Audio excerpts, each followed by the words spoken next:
Back to you now at 9:10. Recent headlines have just been saturated with concerns over vaping, the practice now being linked to serious health concerns and 2 deaths. To help us sort through all the information coming our way, we bring in Dr. Eliza Chakravarty with the Oklahoma Medical Research Foundation.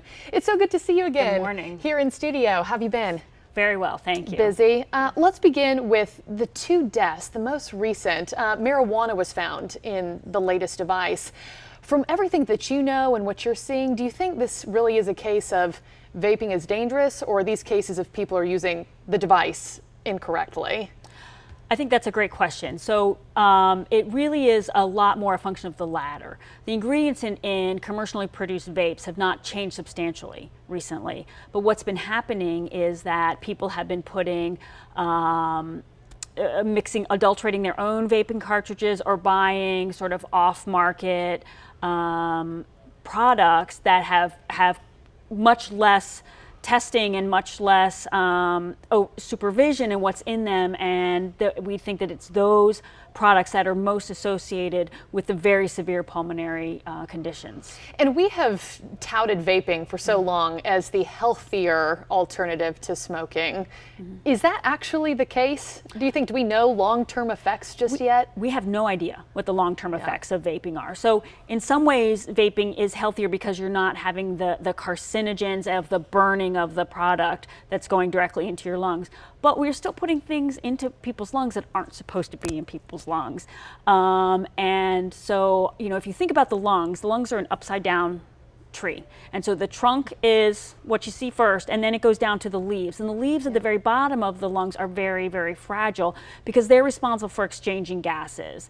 And so with vaping, people are putting a bunch of stuff into the cartridges that aren't meant to be in lungs. They may be safe to ingest or other things, but they can be very dangerous to these very, very fragile leaves at the very bottom of the pulmonary tree. That's a good way to put it. It makes sense. Exactly. And talk about the impact. What happens to the body when somebody is vaping, and especially at different ages? How might vaping impact a teen differently than adult who has smoked for forever and now has turned to vaping instead? I think that's a tough question because everybody's lungs are different, and people who have been smoking for a long time, their lungs have a lot of scarring in them, and so those leaves have kind of died off or scarred over, and they may react to vaping materials differently.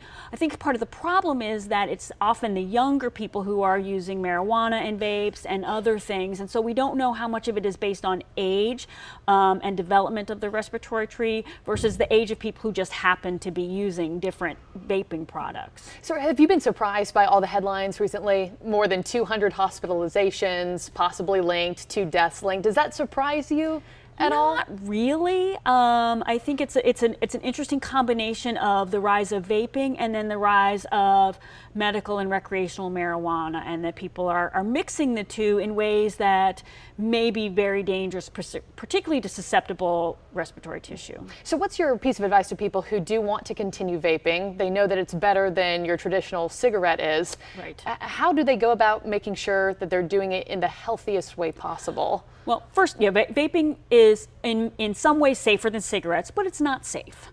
You're still delivering an unnatural product into the lungs and into the body. But I think to be the safest, if you are going to vape, is to stick with the commercially available products and not alter them yourself or buy products that are sort of on the black market, because those are completely unregulated and much less likely to go through any rigorous factory process or however they make them. But stick to the large commercial products. Understanding, though, that there's no vaping that's safe. Sure. Okay. Copy that. And I keep wondering to myself, too, with all these headlines lately, in 50, 100 years, is the vaping practice going to be like the cigarette? 100 years ago, 50 years ago, people didn't know that cigarettes were as bad as they were, and now people are paying consequences for it. You think that'll be the same kind of story later on? I think so. I think that what's happening is it's been touted as safer, and certainly for people who are long-term smokers who are having trouble stopping smoking, it may be in a very regimented way be a mechanism for removing nicotine from your body completely, but it's not safe. And so the concern is people who are starting vaping, because they'll develop the addiction to nicotine, and we don't know what's going to happen over 20, 50, 100 years. And it can imagine that the health outcomes may be different than what we see in smoking, but they're probably going to be some consequences. Do you think it should be illegal for teenagers, say? I think all smoking products or tobacco products should be illegal for teenagers. Okay, and what about parents? Your advice to parents who might have a teen at home or a child who's vaping, what's your advice to them on how to just talk about that as a family? That's a great question, because the tricky thing about vaping too, and I think one of the draws to teenagers is it's not like cigarettes where you can smell if somebody's been smoking, and so it's easier to hide vaping as a teenager from your parents or teachers and other things like that. So it's really incumbent, I think, upon parents to try to initiate conversations in an open-ended, non-judgmental way, and to say, you know, this is something that's happening to a lot of kids, or a lot of kids are interested in this, and a lot of people think it's safer, but here are some thoughts about why it might be dangerous and other things to consider, and keep it open-ended and non-judgmental so that the teen can start actually talking.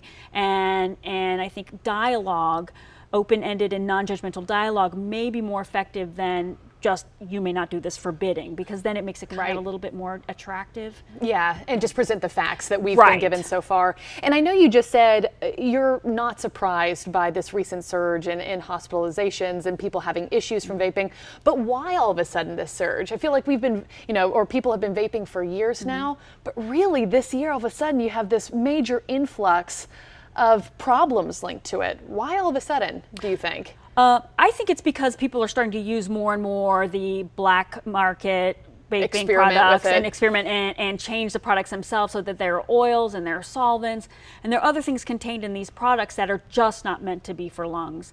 And so what lung tissue does is, when you get an infection or anything foreign in the lungs, is it'll make an immune response and try to get rid of it. And so when solvents or oils or things are in the lungs, then the body makes an immune response and tries to get rid of it. So a lot of the problems may actually be the inflammation that the body is using to get rid of this foreign substance. Okay. And that in and of itself can be dangerous. Definitely a lot for us to think about. Dr. Chakravarty, thank you so much. Chakravarty, thank you so much for your time this morning. We always appreciate it.